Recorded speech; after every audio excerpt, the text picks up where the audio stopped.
The shy waitress greeted the billionaire's deaf mother, but what she said in sign language left everyone stunned. Subscribe to the channel and tell us which country you're watching us from. Don't forget to follow, comment, and share so we can stay connected. Let's begin. A crystal chandelier cast shimmering shadows across the marble floors of Le Bernardin. Anna Johnson adjusted her black uniform for the third time that evening, her hands trembling slightly.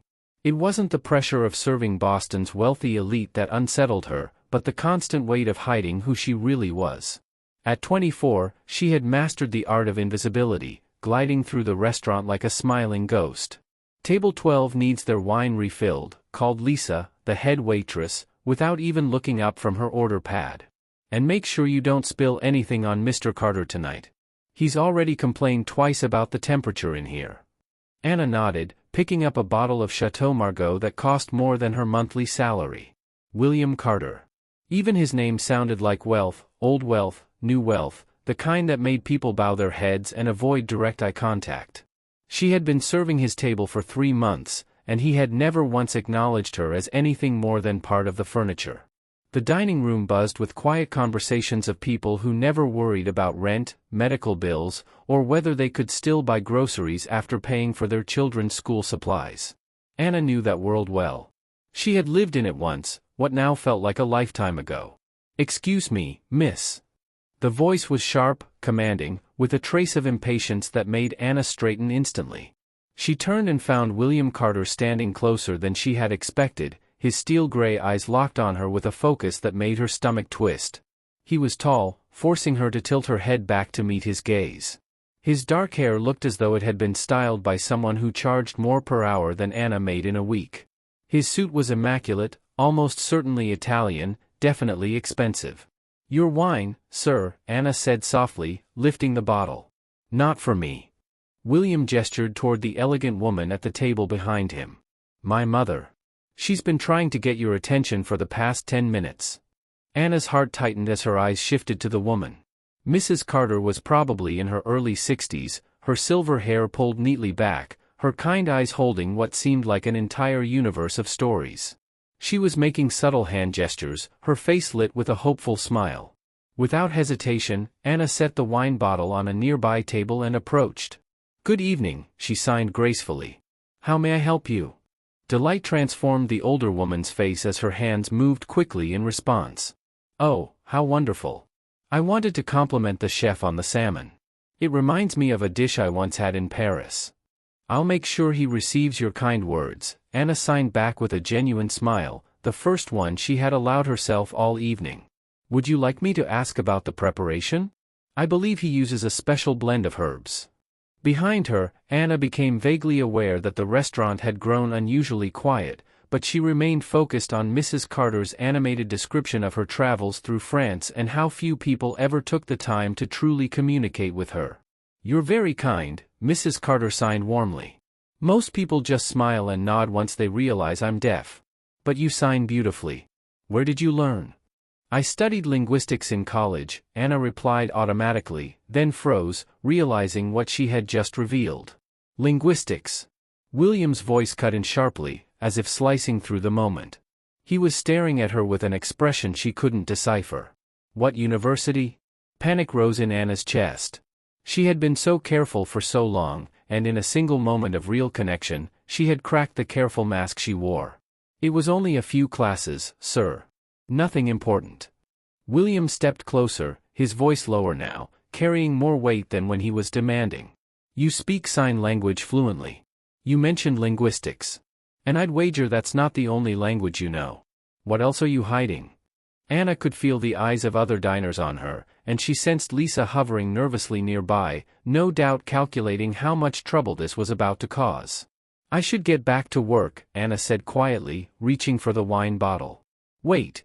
William caught her wrist, not roughly, but firmly enough to stop her. The contact sent an unexpected jolt through her, and she saw a flicker in his eyes that told her he felt it too. "I'm sorry. That was too harsh." Anna looked down at his hand, noticing the expensive watch, the manicured nails, the complete absence of scars or calluses that marked physical labor. When she looked back up, his expression had softened into something almost vulnerable. Your mother is lovely, Anna said gently. She was telling me about her trip to Paris. She likes you. William released her wrist but didn't step back. She doesn't like many people. Maybe because most people don't take the time to really listen. The words slipped out of Anna's mouth before she could stop them, sharper than she intended. And you think I don't listen? I think you're used to people telling you what you want to hear. This time his smile was real, lighting up his face. You're probably right. But you still haven't answered my question about the university. Anna felt trapped, caught between the truth that could ruin her carefully built life and the curiosity burning in William's eyes. Mrs. Carter was watching them with obvious interest, her knowing smile suggesting she understood more than either of them realized. Harvard, Anna said at last, the word slipping out like a confession. I studied at Harvard. William's expression shifted through surprise, confusion, and perhaps even respect. Harvard has an excellent linguistics program. What made you decide to change careers? The question hit Anna like a physical blow. How could she explain that she hadn't chosen anything at all? That her career, her life, her entire future had been stolen by the person she had trusted most? Sometimes life doesn't go according to plan, she said instead, proud that her voice stayed steady. No, William said quietly, his gray eyes fixed on her with unsettling intensity. I suppose it doesn't. Mrs. Carter gestured to Anna, breaking the tension. You two should talk more, she signed with a playful smile. My son works too much and doesn't meet enough interesting people. What did she say? William asked, his tone cautious. Anna felt heat creep up her neck. She said you work very hard. That's not all she said. She also mentioned you should eat more vegetables. William laughed, the sound genuine and surprised, drawing glances from other diners. My mother did not sign anything about vegetables. How would you know? You don't speak sign language. No, but I know my mother's sense of humor. And judging by the way you're blushing, she said something meant to embarrass one of us, maybe both. Anna opened her mouth to deny it, then realized there was no point. William was far more perceptive than she had given him credit for. She thinks you should meet more interesting people. Does she? William glanced at his mother, who was working hard to look innocent. And what about you? Do you think I'm meeting interesting people? The question carried more weight than Anna was ready to unpack. Standing so close to him, Anna caught the scent of his cologne, expensive and understated, probably costing more than her monthly rent. She noticed the fine lines around his eyes that hinted he smiled more often than his reputation suggested, and the way his suit jacket stretched across his shoulders. I think, Anna said carefully, that you're used to meeting people who want something from you. I don't want anything from you. He asked lightly, but she heard the vulnerability beneath it. How many people had disappointed him? How many relationships had been built on his bank account instead of genuine connection? I need to get back to work before Lisa decides I'm more trouble than I'm worth. William glanced toward the hostess station, where Lisa was indeed watching their exchange with barely hidden anxiety. Right. Of course. He stepped back, but his eyes stayed fixed on Anna's face. But this conversation isn't over. Anna Johnson. The fact that he knew her full name shouldn't have surprised her. Men like him probably knew the names of everyone in the places they frequented. And yet something in his voice made her world tilt on its axis. For 3 months, she had been just another invisible service worker, safe in anonymity. Now William Carter was looking at her like a puzzle he intended to solve, and that was the last thing she could afford. I really should get back to work, she said again, but this time it came out like a plea. Of course. William stepped aside with a gesture that felt almost courtly. But Anna, I'll see you next week. It wasn't a question. It was a promise that made her pulse quicken with equal parts anticipation and fear. As she walked away, she felt his eyes following her across the restaurant. Mrs. Carter caught her gaze as she passed, signing quickly, "He likes you." Anna stumbled slightly over her own feet. The rest of the evening blurred with wine refills and food service, but Anna stayed hyper-aware of table 12. Every time she glanced in their direction, William seemed to be watching her, his expression thoughtful. When they finally left, he paused at her station. "Have a good evening, Anna," he said quietly, then leaned closer. "And next time, maybe you can tell me about Paris. I have a feeling your story about studying there is more interesting than you're letting on." Anna's blood went cold. She had never mentioned Paris, only Mrs. Carter had. Yet somehow William had connected the dots she had worked so hard to keep separate. As she watched him guide his mother toward the exit, Anna realized her carefully maintained anonymity had just shattered. William Carter wasn't just curious about her anymore, he was investigating. Her hands shook as she counted her tips at the end of the night, his parting words echoing like a warning bell, Paris. How had he known? She had been so careful to bury that part of her life, to become someone completely different from the woman who once negotiated million-dollar deals in boardrooms overlooking the Seine. "You okay, girl?" Lisa appeared beside her, concern etched into her features. "You look like you've seen a ghost." "I'm fine," Anna lied, shoving the crumpled bills into her purse. "Just tired." "That Carter guy really had you rattled. What was all that hand-waving about?" Anna forced a smile. "His mother is deaf. I was just taking her compliments to the chef." "Since when do you know sign language?" Lisa's tone was casual, but Anna heard the curiosity beneath it. She had worked so hard to blend in, to be unremarkable. One conversation with William had undone months of careful invisibility. "I picked up a few things in college," Anna said, hoping her voice sounded more casual than she felt. "Nothing fancy." Lisa's expression suggested she wasn't entirely convinced, but she let it drop. "Well, whatever you did, you made an impression."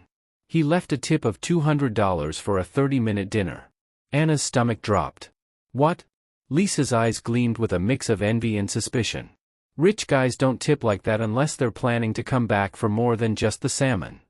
The implication made Anna's skin crawl. "It's not like that, honey. I've been working restaurants for 20 years. It's always like that with men like him. Just be careful, okay?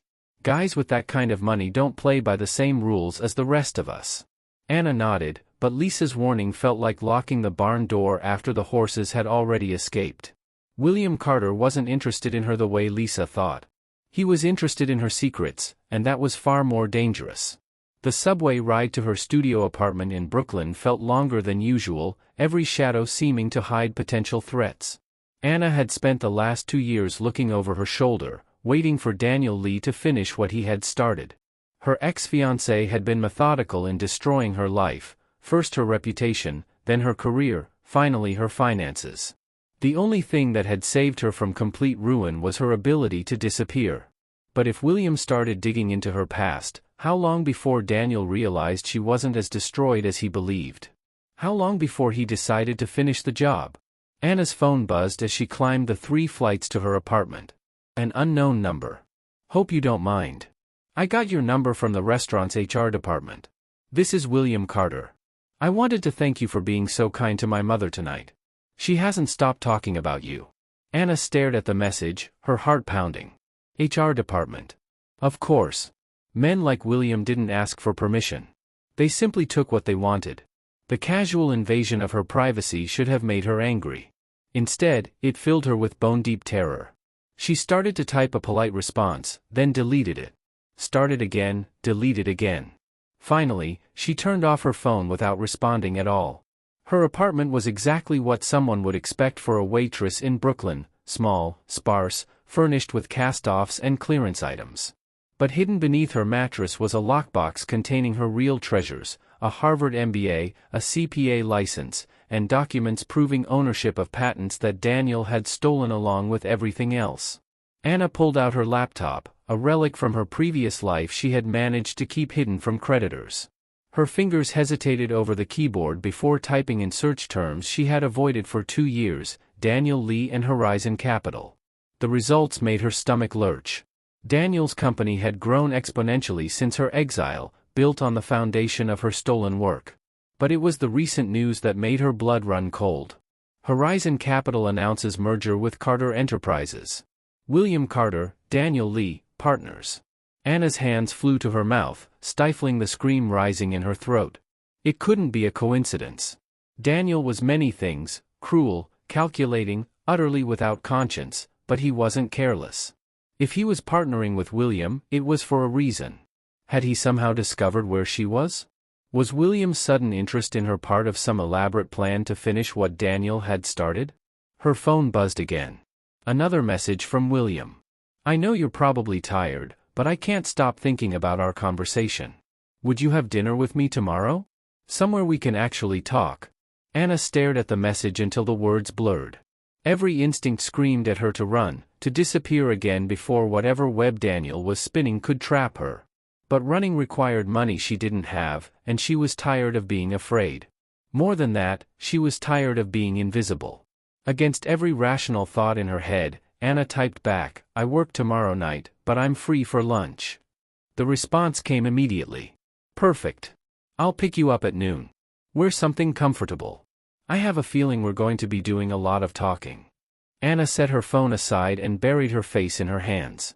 She felt as if she was about to make the biggest mistake of her life, or maybe she was finally about to take the first step toward reclaiming it. Either way, there was no turning back now. The next morning, a text made Anna question her sanity all over again. Change of plans. Meet me at the Harvard campus, the steps of the library. I want to see where you studied. Anna's blood ran cold. Harvard. He was already digging into her past, connecting dots she had tried so desperately to erase. The casual mention of her alma mater felt like a trap closing around her. But what choice did she have? Running would only confirm his suspicions, and she was tired of living like a ghost. She chose her clothes carefully, settling on the only piece she had saved from her former life, a simple black dress that once cost more than she now earned in 2 months. It felt strange against her skin, like a costume from a play she no longer remembered how to perform. The campus buzzed with students rushing to classes, their faces bright with the optimism she once remembered feeling. She found William exactly where he said he would be, sitting on the library steps with 2 coffee cups and a look of restrained curiosity. In the daylight, he seemed different, almost younger, less intimidating. His dark hair caught the autumn sun, and he had traded his expensive suit for jeans and a cashmere sweater that probably cost more than her monthly rent, yet looked effortlessly casual. "You found me," he said, standing to hand her one of the cups. "I wasn't sure you'd come." "I almost didn't," Anna admitted, accepting the coffee gratefully. She recognized it immediately. It was from the upscale cafe near campus, not the diner brew she had grown used to. "But you did. Why?" His voice was light, but she could feel the intensity behind it. Everything about him suggested a man who was used to solving puzzles, and she was just his latest mystery. "Because I'm tired of running from my past," she said, surprising herself with the honesty. His expression softened. "Are you running from something specific, or just running in general? What makes you think I'm running at all?" "Anna, you're 24 years old with a Harvard degree, and you're working as a waitress in Boston. You speak several languages, you know fine wine, and yesterday you corrected my French under your breath. Either you're running from something, or you're researching a very elaborate character for a novel." Anna almost choked on her coffee. "You heard that? I hear everything. Occupational hazard in business. You learn to notice what others miss." He gestured for her to sit beside him on the steps. "So, what's the story? Bad breakup, family scandal, student loans the size of a small country's debt?" His tone was light, almost joking, but Anna could see the sharp intelligence in his eyes. He was giving her an opening to tell a version of the truth before he uncovered it himself.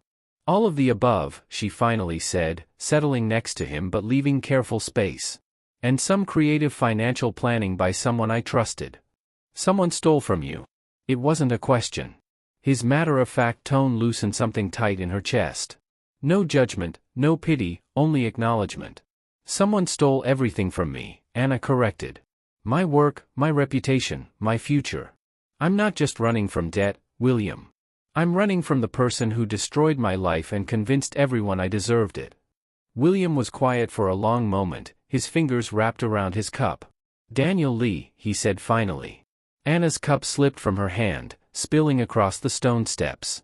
"How do you know?" "Because I know Daniel Lee very well," William answered quietly. "And if he's the one who did this to you, then we have a problem." The world tilted beneath her. Anna grabbed his arm without thinking, her nails digging into the expensive cashmere. "You know him? How?" William looked down at her hand, then back up at her face. "Anna, Daniel Lee is my business partner. We're about to close the biggest deal of our careers." The words struck her like blows. Of course Daniel would force his way back into her life just when she felt safe. Of course, he would use someone like William, someone she had actually begun to trust, as a weapon. This is a setup, Anna whispered, pulling her hand away and starting to rise. The restaurant, your mother, your sudden interest in my background. He sent you. No, William caught her wrist again, his grip firm but not painful. Anna, I swear to you, Daniel has no idea I'm here. I don't know what he did to you, but this is just us. This has nothing to do with him. I don't believe you. Then let me prove it. He pulled out his phone and scrolled through his contacts. I'm going to call him right now. I'll tell him I met someone who went to Harvard, someone who knows him. Watch his reaction. Anna wanted to run, but something in his expression kept her rooted in place. He pressed the call button and set the phone on speaker. William, Daniel's voice came through, smooth and charming, exactly as she remembered. Perfect timing. I was just reviewing the merger documents. Everything looks. Daniel. Quick question. I met someone yesterday who says she knows you from business school. Anna Johnson, linguistics background, worked in finance for a while. The silence that followed was suffocating. Anna could practically feel his shock radiating through the line. Anna Johnson. That name doesn't ring a bell. Should it? The lie came too easily, so smoothly that Anna felt sick. 2 years of love and trust and shared dreams, and Daniel erased her existence without hesitation. Maybe I misunderstood, William said, his eyes never leaving hers. She seemed sure she knew you. Said you worked together on some financial projects. You know how it is, William. Business school makes a lot of casual connections. Maybe we were in a study group or something. I honestly can't place her. Anna let out a sound between a laugh and a sob. A study group. 3 years of partnership, 2 years of engagement, and Daniel reduced it to a casual study group. Right. Well, if you remember anything, let me know. I'll talk to you later about the Steinberg contracts. Of course. And William, be careful about people claiming to know me from the past. You'd be surprised how many try to use fake connections to get close to men like you. The call ended, leaving Anna and William in silence. Fake connections? Anna repeated numbly. That's what our engagement was, apparently. A fake connection. William stared at his phone as if it had betrayed him. You were engaged to Daniel Lee for 2 years. We were business partners for 3 years before that. Anna felt like she was listening to someone else tell her story. We built Horizon Capital together. Every algorithm, every client strategy, every innovation that made it successful, that was my work, my ideas. And he stole all of it. She swallowed hard. He didn't just steal it, he made sure everyone believed I was the thief. He forged documents, manipulated financial records, convinced clients I was embezzling. By the time I realized what was happening, he had already filed charges and frozen all my accounts. William's jaw clenched so tight that the muscle twitched in his cheek. The charges didn't stick, obviously, or you'd be in prison. They didn't stick because he dropped them at the last minute. Said he didn't want to ruin my life over a misunderstanding. He made himself look merciful while ensuring everyone still believed I was guilty. Who drops theft charges unless they're convinced the person is guilty, but they want to appear charitable? William ran a hand through his hair, ruining the careful styling. That's diabolical. That's Daniel. Anna gave a humorless laugh. And now he's your business partner. So, the real question is, what are you going to do about it? William looked at her for a long moment, his gray eyes unreadable. Then he stood and extended his hand. I'm going to find out the truth, he said simply. And then I'll make sure Daniel Lee pays for what he did to you. The words should have filled Anna with hope, but instead, she felt weary resignation. Men like Daniel never paid for their crimes, they profited from them. And men like William, no matter how sincere they seemed, always chose money over justice when the moment came. But when she looked up at his outstretched hand, something in his expression made her chest tighten with a feeling she thought Daniel had killed forever. Hope. Against her better judgment, Anna placed her hand in his and let him pull her to her feet. Why, she asked softly. Why would you risk a business deal for someone you barely know? William didn't answer right away.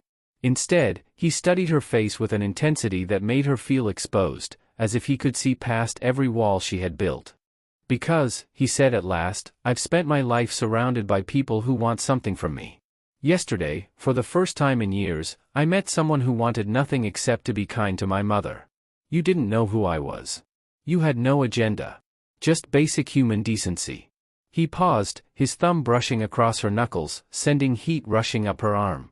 And because Daniel Lee just lied to my face about knowing you. That means everything you've told me is probably true, and everything he's told me is probably a lie. Tears stung Anna's eyes. When was the last time anyone had believed her without demanding proof, paperwork, or endless explanations? What if you're wrong, she whispered. What if I'm the liar? William smiled, and it transformed his entire face. Then I guess I'm about to make a very expensive mistake. But something tells me I'm not wrong. He started walking, still holding her hand, and Anna found herself following. Where are we going? She asked. To my office. I want to show you something. William, I can't. People will see us, your reputation. He stopped and turned to face her fully. I don't care about my reputation. I care about the truth. And I have a feeling the truth about Daniel Lee is going to be very, very interesting. As they crossed campus, Anna caught glimpses of their reflection in the glass buildings. The billionaire and the waitress, two lives that should never have intersected. Yet for the first time in 2 years, she felt like more than a victim of Daniel's ambition. She felt like someone worth fighting for. William's office took up the entire top floor of a gleaming tower in downtown Boston, with floor-to-ceiling windows offering a breathtaking view of the city. Anna tried not to gawk as they passed through reception, where assistants in tailored suits moved with quiet efficiency and everything from the furniture to the artwork radiated old money and careful taste. Mr. Carter.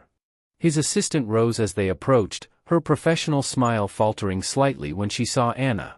You're not scheduled to be in today. Change of plans, Jennifer. Hold my calls for the next hour. William guided Anna toward the massive double doors of his private office. And Jennifer, complete confidentiality on this meeting. Of course, sir. Anna felt the weight of Jennifer's curious gaze as they passed, acutely aware of how out of place she looked in her simple black dress. Amid the polished luxury, William's office was even more impressive than the reception area, a masculine space of dark wood and leather, warm rather than intimidating. Drink. William moved toward a sidebar stocked with bottles worth more than Anna's yearly income. I'm fine, thank you. She stayed near the door, suddenly unsure why she had agreed to come. William, what exactly are you hoping to accomplish? Even if everything I've told you is true, Daniel is still your business partner. You can't just. Can't what? He poured himself a glass of expensive scotch and Saturday, can't hold him accountable for his actions? Anna, if Daniel Lee destroyed your life for his own gain, then he's exactly the kind of man I don't want as a partner. But the money. There's always another deal. William leaned back in his chair and gestured for her to sit. There's not always another chance to do the right thing. Anna perched on the edge of the chair opposite, her entire body tense. You say that now, but when you see the numbers involved, when your board starts asking questions. My board works for me, not the other way around, William said mildly, though the steel in his tone was unmistakable. And numbers don't matter if they're built on fraud. He leaned forward, his gray eyes sharp. Tell me about the patents, Anna. Daniel's company has registered 17 patents in the last 2 years, all tied to algorithmic trading and risk assessment. How many of those did you create? Anna's breath caught. How did you? Because I've been reviewing Horizon's assets for due diligence, and something about the filing dates bothered me. 17 patents, all filed within 6 months of each other, supposedly by Daniel's team. But when I looked at his background, nothing suggested he had the expertise to develop such advanced modeling. Anna felt the room spinning. You investigated him? I investigate all my potential partners. The question is, why didn't I find any mention of you in Horizon's history? His voice was calm, but his questions were precise, cutting straight to the point. If you were truly his partner for 3 years, if you contributed to those technologies, there should be records, incorporation documents, partnership agreements, employee files. Because Daniel erased me, Anna whispered. After he filed charges and convinced everyone I was a thief, he had my name removed from everything. Partnership agreements were rewritten to show I was only ever an employee. Patent applications were altered to take my name off the inventor credits. He made it look like I never existed. William sat in silence, his fingers steepled in thought. That level of systematic fraud isn't just unethical, it's criminal. Good luck proving it, Anna said bitterly. Daniel is thorough. And he has very expensive lawyers. So do I. William reached for his phone. Jennifer, get me Charles Morrison at Anderson and Burke LLP. Yes, I know it's Saturday. Tell him it's urgent. Anna shot to her feet. William, no. You can't. This will destroy your deal. Good. William's voice was flat, final. If the deal is built on stolen property, then it needs to be destroyed. You don't understand what you're risking, and you don't understand what I'm worth. He set the phone aside and stood, facing her squarely. Anna, I could lose this deal and 10 more like it and still have more money than I could spend in 3 lifetimes. What I can't afford to lose is my integrity. The simple statement hit her like a physical blow. When was the last time someone had chosen principle over profit? When was the last time someone had risked something real to defend her? Why, she whispered, barely audible. Why are you doing this? Anna asked.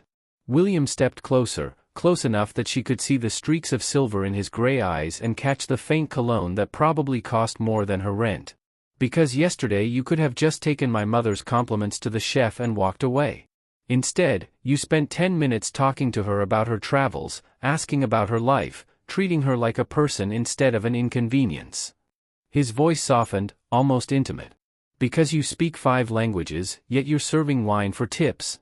Because you have a Harvard MBA, and you're still worried that your boss might think you're too much trouble.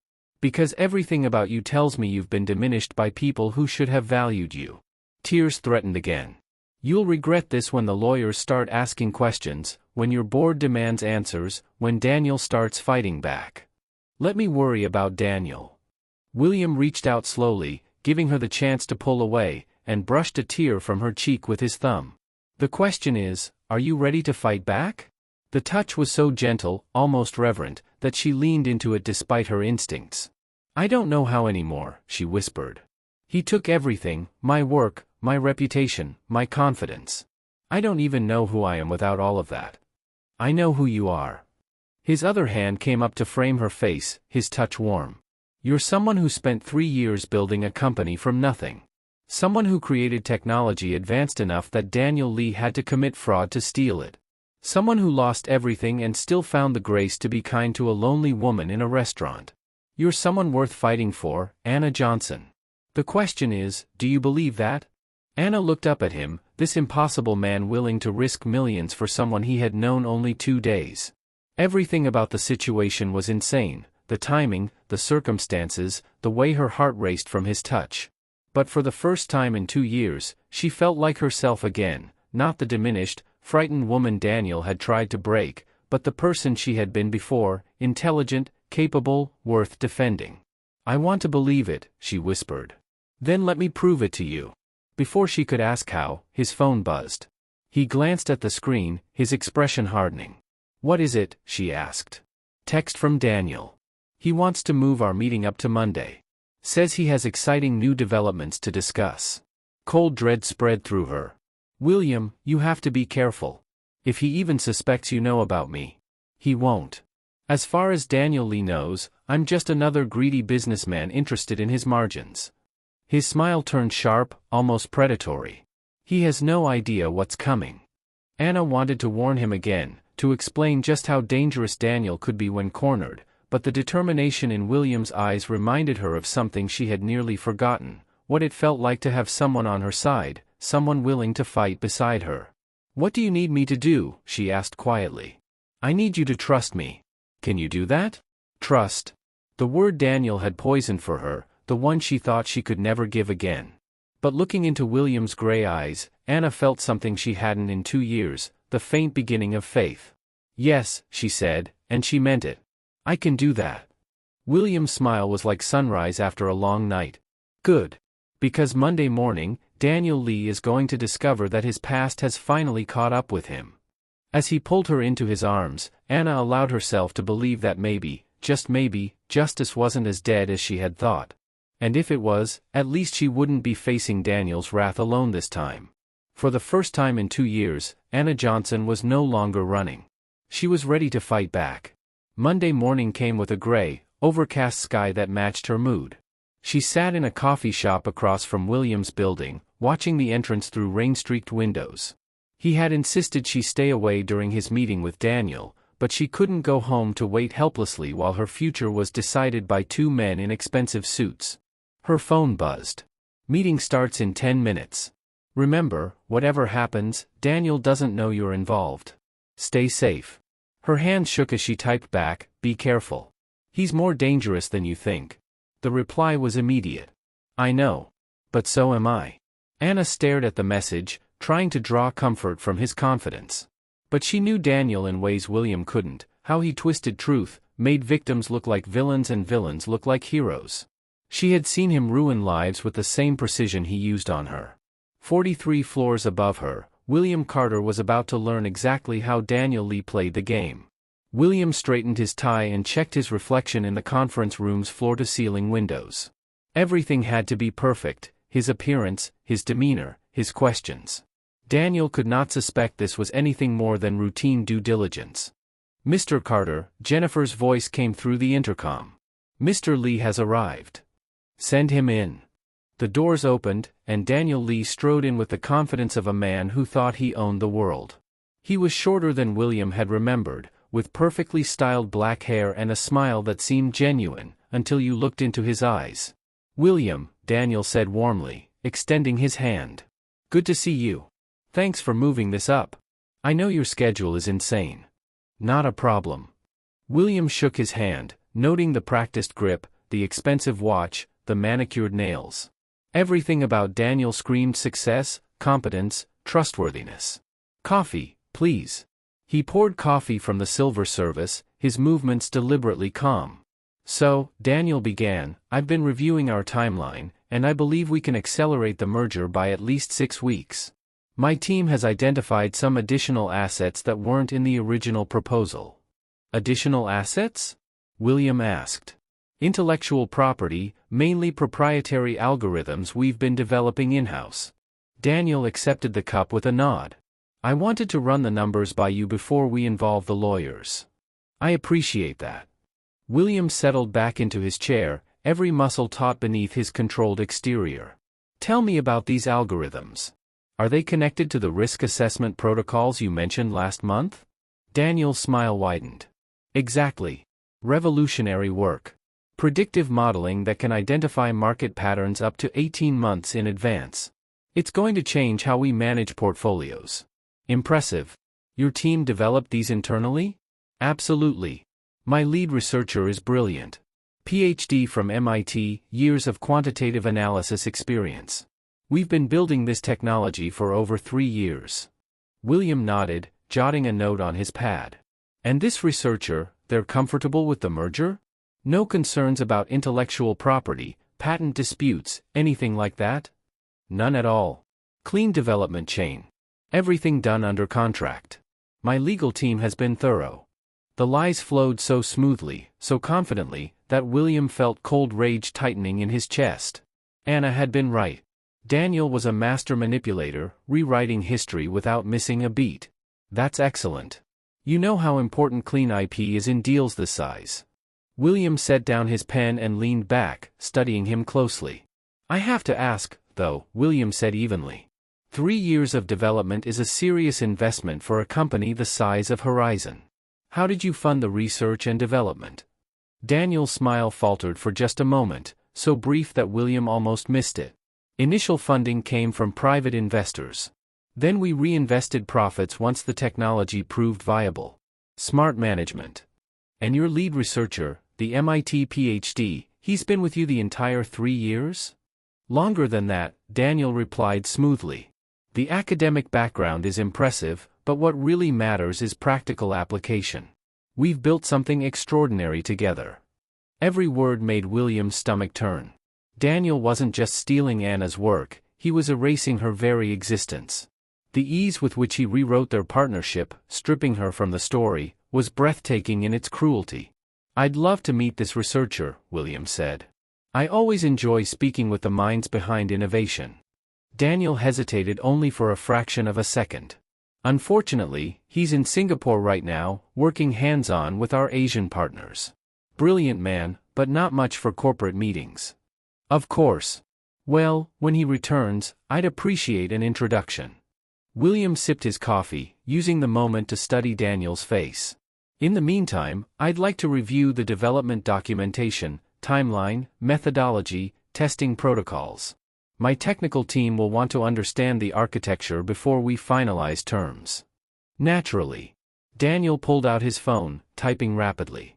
I'll have my assistant prepare a full package. You'll have it by the end of the week. Perfect. And Daniel, I appreciate your transparency about these additional assets. Trust is the foundation of any successful partnership. Absolutely. Daniel's smile radiated warmth that looked genuine. Honesty in business isn't just ethical, it's profitable. Lies always catch up to you eventually. The irony was so sharp that William almost choked on it. Couldn't agree more. They spent another half-hour reviewing financial projections and merger timelines. Daniel painted a picture of unstoppable growth and market dominance, a story that might have been compelling if William hadn't known it was built on fraud. When Daniel finally left, his handshake was firm, his promises elaborate, his confidence unshakable. William waited until the elevator doors closed before pulling out his phone. Call Charles Morrison now. Anna was on her third cup of coffee when her phone rang. Seeing William's name made her heart skip. How did it go? She asked. Exactly as you predicted. He lied about everything: development timeline, research team, funding sources. And Anna, he claims his lead researcher is some MIT PhD. Anna's laugh was bitter. Let me guess. This genius is conveniently in Singapore, unavailable for meetings. Very hands-on, but never around for corporate presentations. How convenient. She closed her eyes, the weight of Daniel's manipulations pressing down on her. Did he seem suspicious about your questions? Not at all. He was practically glowing with pride, certain of his own cleverness. William's voice was edged with disgust. Anna, I've dealt with plenty of ruthless people in my career, but the casual way he erased you, it's sociopathic. I tried to warn you. You did. And you were right. His voice softened. How are you holding up? Anna looked around the coffee shop at people living ordinary Monday mornings, unaware of how surreal her own had become. I keep waiting for the other shoe to drop.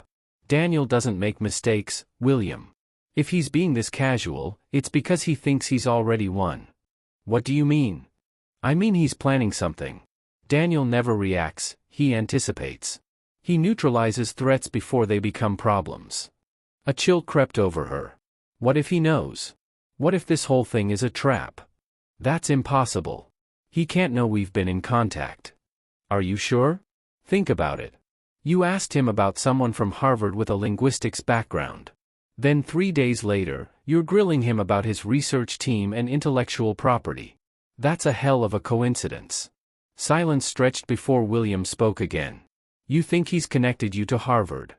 I think Daniel Lee doesn't believe in coincidences any more than you do. His voice was tight with worry. Anna, where are you right now? Coffee shop across from your building. Why? Because if you're right, if Daniel has figured this out, then you're not safe. He destroyed your life once just because you were in the way. What do you think he'll do if he sees you as a direct threat? Ice spread in her stomach. She had been so focused on the chance for justice that she hadn't truly considered what Daniel might do to protect himself. And he never left loose ends. William, I should disappear tonight. Leave the city. Change my name again. No, his voice was firm. Running didn't work the first time, and it won't work now. He'll just follow you. And next time, you won't have anyone watching your back.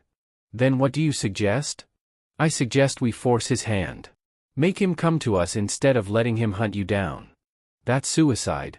You don't know what he's capable of. And you don't know what I'm capable of. His voice carried both reassurance and danger. Anna, I didn't build a billion-dollar company by backing down from fights. And I'm not about to let Daniel Lee intimidate the woman He stopped, but the words hung between them. The woman you what? She whispered. The woman I care about, he admitted quietly. More than I should after only 3 days. But there it is. Anna's eyes filled with tears. I know it's crazy, William went on. The timing is awful, the circumstances impossible. But I haven't been able to stop thinking about you since Saturday night, the way you spoke to my mother, the way you challenged me, the strength it took to rebuild after Daniel broke you. You barely know me. I know enough. I know you're brilliant, kind, stronger than you believe. I know you deserve justice. And I know I want to be the one to help you get it. And I know I won't let Daniel Lee hurt you again." Anna wiped her eyes, amazed she still had tears left after 2 years of crying. "What if we can't prove what he did? What if his lawyers outmatch yours? Then we'll face that when it comes. But Anna, I need you to trust me. Can you? Trust." The word Daniel had poisoned, the word she thought she'd never be able to embrace again. But in that moment, listening to William promise to fight for her, Anna felt something shift. Maybe trust wasn't about never being hurt again. Maybe it was about believing someone was worth the risk. "Yes," she whispered. "I trust you." "Good. Because I have a plan." 20 minutes later, Anna sat in his office, listening as he outlined a strategy that sounded either brilliant or insane. "You want me to call Daniel directly?" she said, stunned. "William, that's exactly what he's expecting. He's probably planning how to twist anything I say. That's what makes it perfect." William was pacing behind his desk, energy crackling. "He expects you to hide, to stay in the shadows while others fight your battles. We're going to do the opposite. The last thing he is prepared for is you walking directly into his office and demanding answers," William said. "Because that would be suicide. Because that would be unexpected." William stopped pacing and fixed her with an intense look. "Anna, think about it. For 2 years you have been running from Daniel, letting him control the story. What if you stopped running? What if you took control back?" Anna felt something stir in her chest, a flicker of excitement mixed with her fear. "Even if I wanted to confront him, which I don't, what would be the point? He will just lie, twist the truth, manipulate, and turn it back on me like he always does. Not if you don't go in alone." William pulled out his phone. "I will call Daniel right now. I will tell him that my technical team has discovered inconsistencies in his intellectual property documentation, and I need to meet with his lead researcher to clarify some points. He will make excuses. The researcher is supposedly in Singapore, remember? Then I will tell him the matter is urgent enough to bring the researcher back. I will make it clear the entire deal depends on it." William's smile was sharp and deliberate. "Trust me, Daniel won't risk losing this merger over a simple meeting." Anna felt her pulse quicken. "And then?" "Then you walk into that meeting as Dr. Anna Johnson, an independent consultant specializing in algorithmic trading systems. Someone I have hired to verify the authenticity of his intellectual property." The boldness of the plan left Anna breathless. "He will recognize me immediately." "Of course he will. And the shock will rattle him enough to reveal more than he intends. Daniel's greatest strength is his ability to control situations, to manipulate from the shadows. But if he is forced to face someone he believed he had destroyed, someone who clearly is not the broken victim he expected, he will make mistakes." Anna could follow the logic, but her stomach twisted at the thought of facing him again. What if he refuses to meet? What if he calls security? What if he tries to have me arrested? Arrested? On what charges? Attending a business meeting? "Anna, you are not a fugitive. You were never even formally charged with anything. Daniel's power over you only exists because you continue to believe it does." William came around the desk and stood in front of her, his hands resting gently on her shoulders. "I know you are scared. I know the last time you trusted someone, it ended in disaster. But this time is not the same. How can it be different? Because this time you are not alone. This time you have someone who believes you. Someone who is ready to fight for you. This time you have me." Anna looked up into his gray eyes and saw something that filled her chest with emotion. It was not pity. It was not charity. It was genuine care, respect, and recognition, the kind of partnership she had once thought she had with Daniel, but real this time. "What if we are wrong?" she whispered. "What if this ruins your company, your reputation, everything you have built?" William's hands moved to cup her face, his thumbs brushing lightly across her cheekbones. "Then I will rebuild. But Anna, I cannot rebuild my integrity if I turn my back now. I cannot look myself in the mirror if I let Daniel Lee win." His voice lowered to something almost intimate. "And I cannot lose you now that I have found you." The words hung heavy in the space between them, filled with meaning Anna did not know if she was ready to face. But the sincerity in his eyes, the gentleness of his touch, and the certainty in his tone broke down the last of her resistance. "Okay," she said softly. "Let's do it." William's smile spread across his face like the sun breaking after a storm. "You are sure?" "I am terrified. But yes, I am sure. It is time to stop running." He pulled her against his chest, his arms strong around her, and Anna let herself draw strength from his warmth, his confidence, his absolute belief that justice was possible. Tomorrow she would face Daniel Lee for the first time in 2 years. Tomorrow she would either reclaim her life or watch it collapse once again. But tonight, for the first time since her world had fallen apart, Anna Johnson felt like she was exactly where she belonged. The offices of Horizon Capital occupied 3 entire floors of a glass tower in the financial district. The design was all sleek lines and modern efficiency, crafted to project success and stability. Anna stood on the sidewalk across the street, staring at the building that had once embodied her dreams but now loomed as a monument to her nightmares. "Second thoughts?" William asked, appearing beside her with 2 cups of coffee. "100 of them," she admitted, taking the cup gratefully, its warmth welcome against the October chill. "I used to love this building. Daniel and I chose it together.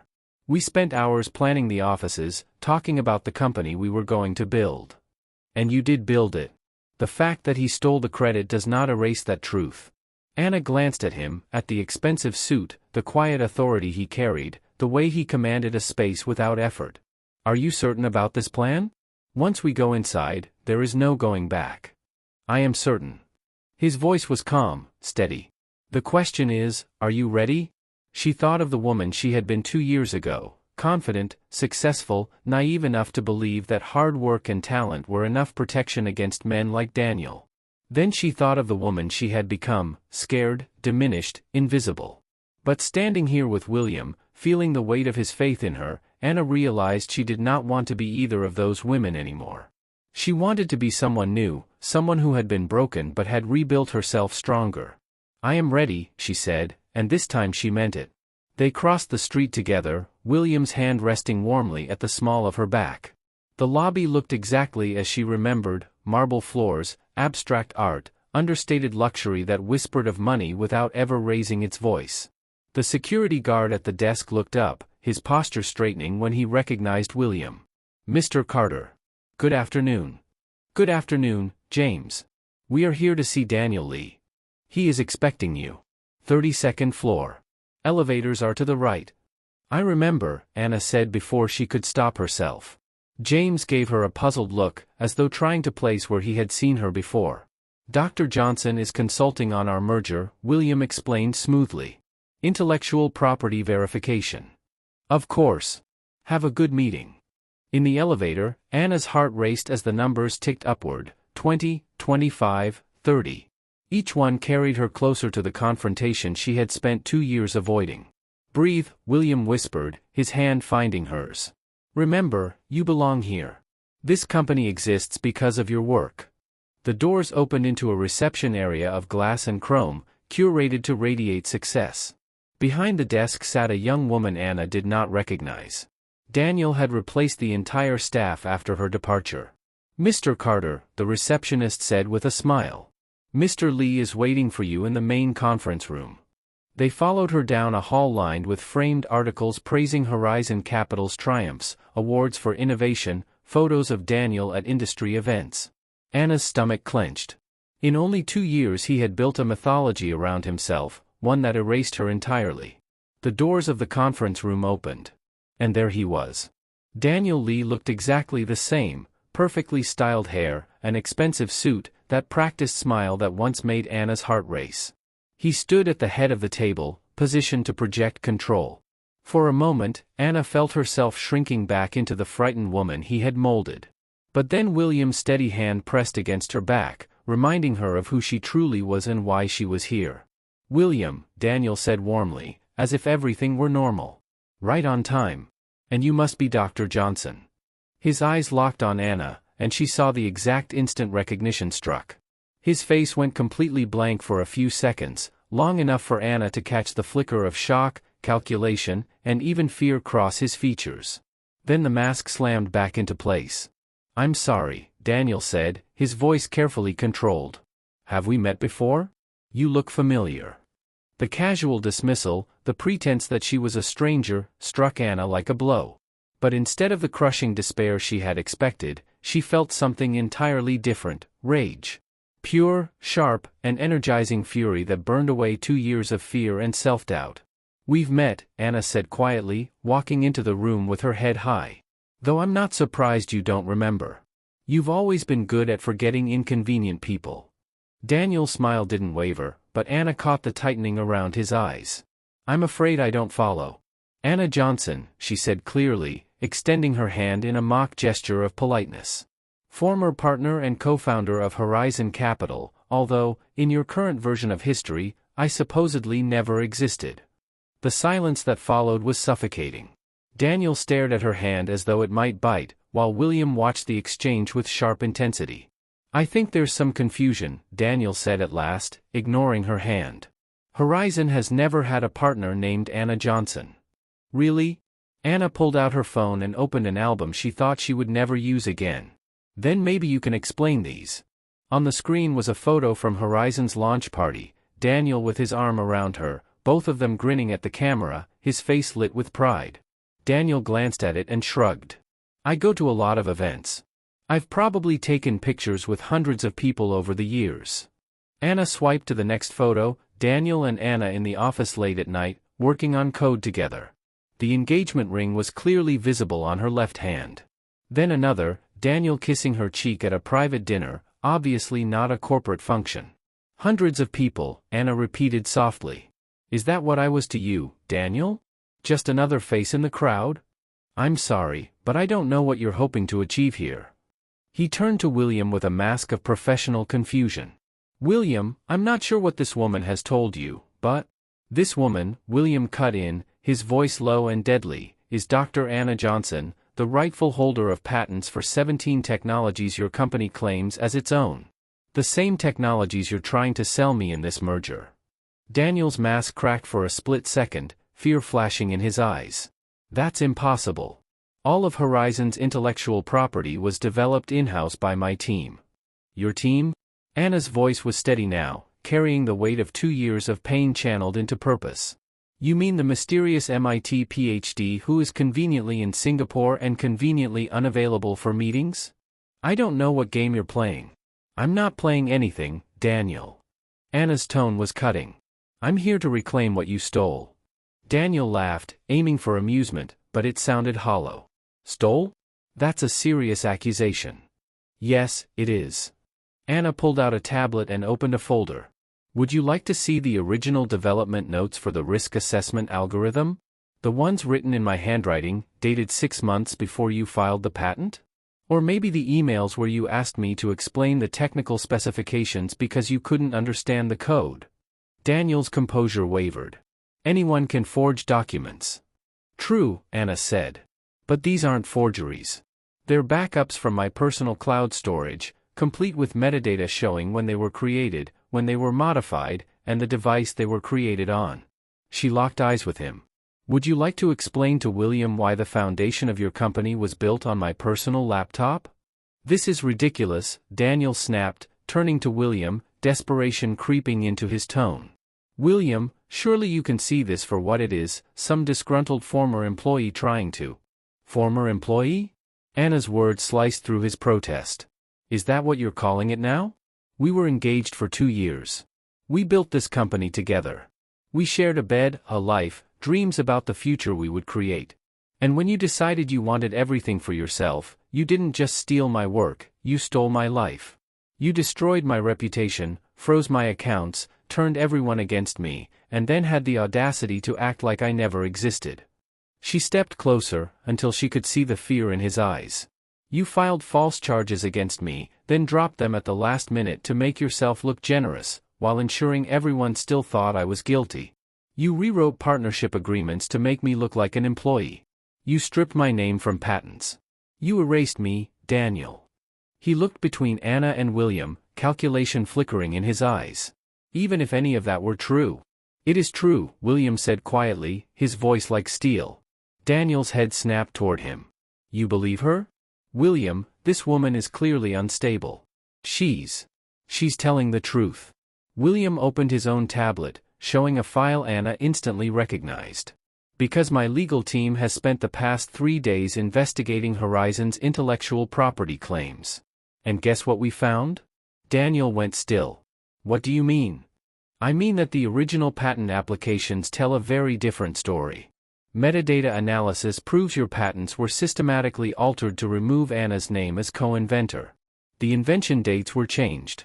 The technical specifications were rewritten to hide that the work was developed on external systems. William stood, his presence filling the room with quiet menace. We also uncovered the original partnership agreements. The ones showing Anna as an equal partner, not an employee. The ones you altered 6 months after she was forced out. Daniel's face turned pale. Those are sealed corporate documents. You had no legal right? I had every right to investigate the property I was preparing to buy. William's voice was ice. And what I've discovered is that you're trying to sell me stolen goods. This is insane, Daniel said, but there was no conviction left in his tone. You're talking about destroying a billion-dollar deal based on the word of a woman who? A woman who created the technology that makes your company valuable? Anna cut in.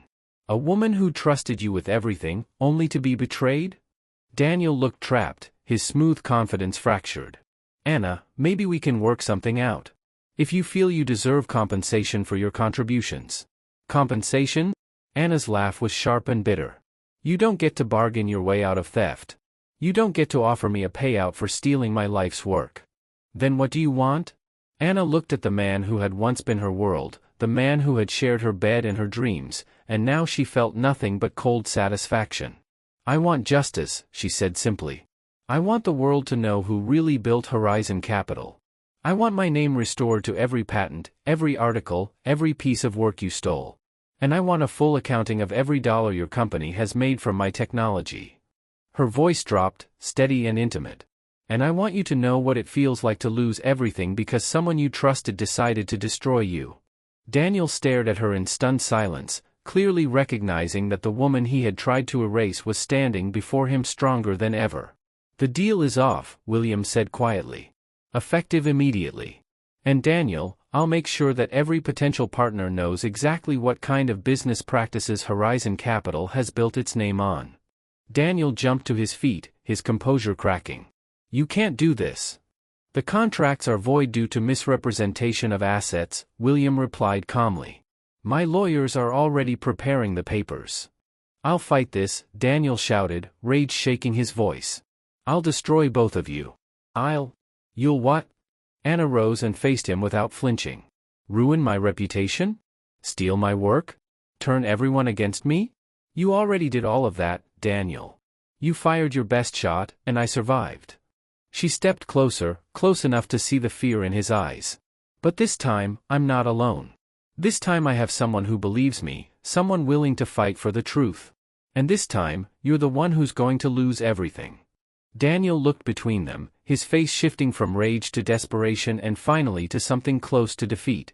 This isn't over, he muttered. Yes, Anna said softly. It is. As they walked out of the conference room, leaving Daniel alone at the table, Anna felt a weight lift from her shoulders that she had carried for 2 years. She was no longer the broken woman who had fled this building in fear, she was someone who had found her strength again, someone who had proven to herself that justice was possible if you were brave enough to fight for it. And she had found a partner worthy of her trust. 6 months later, Anna stood in the kitchen of William's Back Bay penthouse, watching the sunrise bathe the city in shades of gold and pink. On the counter, the newspaper headline made her smile. Horizon Capital founder sentenced to 5 years for corporate fraud.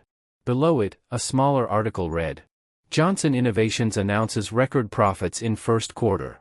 Still reading about Daniel's downfall? William asked as he wrapped his arms around her waist and kissed her neck. Can you blame me? 2 years of nightmares, and now he's the one behind bars. Anna leaned back against his chest, savoring the warmth and security. Sometimes I still can't believe this is real. Believe it. Charles's legal team was thorough. Fraud, theft of intellectual property, falsifying documents. Daniel won't be bothering anyone for a long time. His voice carried deep satisfaction. Anna turned to look at him, the man who had changed everything. Any regrets about walking away from the biggest deal of your career? Are you kidding? William's smile was warm and genuine. Walking away from that deal was the best decision I ever made. What could possibly be more valuable than $1 billion merger, she teased. You, he answered simply, kissing her forehead. And watching you rebuild Johnson Innovations from the ground up. What you've accomplished is extraordinary. Anna felt a familiar swell of pride. The last 6 months had been a blur of lawsuits, restored patents, and long hours of building a new company from scratch. But with her name cleared and her technology returned, she had discovered strength she never knew she had. Johnson Innovations already had contracts worth millions, and 3 major firms were competing to invest. We're going to change the industry, she corrected softly. You would have done it without me, William said. You just needed someone to remind you how strong you are. The quiet sincerity in his voice made her chest tighten. Even after 6 months, she sometimes couldn't believe this was her life, waking in William's arms, building a company that was hers, living without fear. I have something for you, William said, his tone suddenly nervous. It's not my birthday. I know. But there's something I've been wanting to ask, and I can't wait any longer. Anna's heart skipped as William reached into his pocket and pulled out a small velvet box. Her breath caught when he dropped to one knee right there in the kitchen, morning sunlight streaming through the windows and bathing everything in gold. Anna Johnson, he began, his voice steady despite the vulnerability in his eyes. 6 months ago, you walked into my life and turned everything upside down. You reminded me that integrity matters more than profit, that truth is worth fighting for, and that love is the most important investment of all. He opened the box, revealing a simple, elegant solitaire ring, exactly the kind Anna would have chosen herself. You've taught me that real strength isn't about never falling, it's about rising again, stronger than before. You've shown me what it means to fight for what's right, even when the odds are impossible. His gray eyes shone with emotion. I know 6 months isn't long. I know it seems fast, maybe even crazy. But I have never been more certain of anything in my life. Anna, I love you. I love your brilliant mind and your generous heart. I love your strength and your vulnerability. I love the way you sign to my mother, the way you make terrible coffee, and the way your eyebrows crease when you're deep in code. Tears streamed down Anna's face, but they were happy tears, the kind she thought she had forgotten how to cry. Most of all, William continued, I love how you've made me want to be a better man. You've shown me what true partnership looks like, based on respect, admiration, and care. Anna Johnson, will you marry me? Will you let me spend my life proving that not all partnerships end in betrayal? That love doesn't have to be dangerous? Anna stared down at this man who had risked everything to fight for her, who had seen her broken and helped her rise stronger than ever. The ring caught the sunlight, scattering tiny rainbows across the walls. Yes, she whispered, then louder, her voice trembling with joy. Yes, William. Yes to everything. William slipped the ring onto her finger, his hand steady, then rose and kissed her with a tenderness that made her knees weak. Both of them were laughing and crying when they pulled apart. I can't believe you proposed in your kitchen, Anna said, admiring the ring on her hand. I couldn't wait for a fancy restaurant or a trip. I wanted to ask you here, in the place where we've had our best conversations, where we planned every battle, where you reminded me what really matters. Anna glanced around the kitchen that had become her home and realized he was right. Besides, William added with a grin, after everything we've been through, simple and honest seemed better than elaborate and staged. Simple and honest, Anna repeated, smiling through her tears. That's exactly what we've built together. I like that. William pulled her close again, and Anna marveled at how safe she felt in his arms, how natural it all seemed. A year earlier, she had been hiding in Brooklyn, convinced her life was over, that trust was impossible, that love was just another word for weakness. Now she was engaged to a man who had proven that real partnership meant building each other up, not tearing each other down. That love could be a source of strength rather than a vulnerability. So, William said with a warm, teasing tone, any thoughts on wedding planning? Please tell me you're not one of those brides who wants a year-long engagement and a wedding that costs more than most people's houses. Anna laughed, the sound bubbling up from a place of pure joy. Actually, I was thinking something small. Just family, close friends. Maybe your mother can teach me a little more sign language before the ceremony. She's going to be thrilled. She's been hinting about grandchildren since our third date. Grandchildren? Anna raised an eyebrow. We just got engaged 30 seconds ago, and you're already thinking about kids? With you, I'm thinking about everything: kids, grandkids, growing old together. The whole messy, beautiful life that comes with it. His expression grew serious. Anna, I know Daniel hurt you deeply. I know trust doesn't come easily now. But I want you to understand, I'm in this for the long haul. Whatever comes, we'll face it together. Anna's chest swelled with an emotion so powerful she could hardly contain it. I know, she whispered. I trust you, William. Completely. Those words would have terrified her 6 months earlier. Now they felt like a gift, for him and for herself. She had learned that trust wasn't about never being hurt again. It was about choosing to believe that some people were worth the risk. And William Carter was absolutely worth the risk. Good, William said, kissing her softly. Because I have some ideas about our honeymoon that require a great deal of trust. Oh, really? Anna's eyes sparkled with mischief. What kind of ideas? The kind that involve Paris, champagne, and showing you that not every French connection ends in heartbreak. At the mention of Paris, Anna felt a faint pang, the city where she once thought she would build her future with Daniel, the city where her dreams first took shape. But when she looked into William's eyes, she realized those old dreams had been small, limited by her inability to imagine that someone could love her without diminishing her. Paris sounds perfect, she said sincerely. As long as you promise not to propose again. I don't think my heart can take any more surprises today. Deal? But I reserve the right to surprise you in other ways. What kind of other ways? William's smile was mysterious, full of promises and possibilities. You'll have to trust me. I do, Anna said, and realized she meant it completely. I trust you with everything.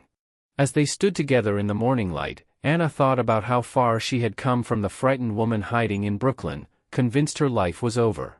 She had learned that endings could turn into beginnings, that losing everything could reveal what truly mattered, and that betrayal could lead to real love. Daniel Lee had tried to erase her, but instead, he had forced her to discover who she really was when everything else was stripped away. And who she was turned out to be: someone strong enough to rebuild, brave enough to fight, and wise enough to recognize real love when she found it. So, William said, holding her tighter, ready to start planning the rest of our lives? Anna glanced at her engagement ring sparkling in the morning light, then up at the man who had reminded her she was worth fighting for. I'm ready, she said, and for the first time in years, she meant it without hesitation. The future stretched out before them, bright with possibility and rich with promise. And Anna Johnson, soon to be Anna Carter, was ready to embrace it all. Outside the windows, the city thrummed with life, full of people beginning their own chapters, fighting their own battles, discovering their own strength. Somewhere in a federal prison, Daniel Lee was beginning to understand what it meant to lose everything.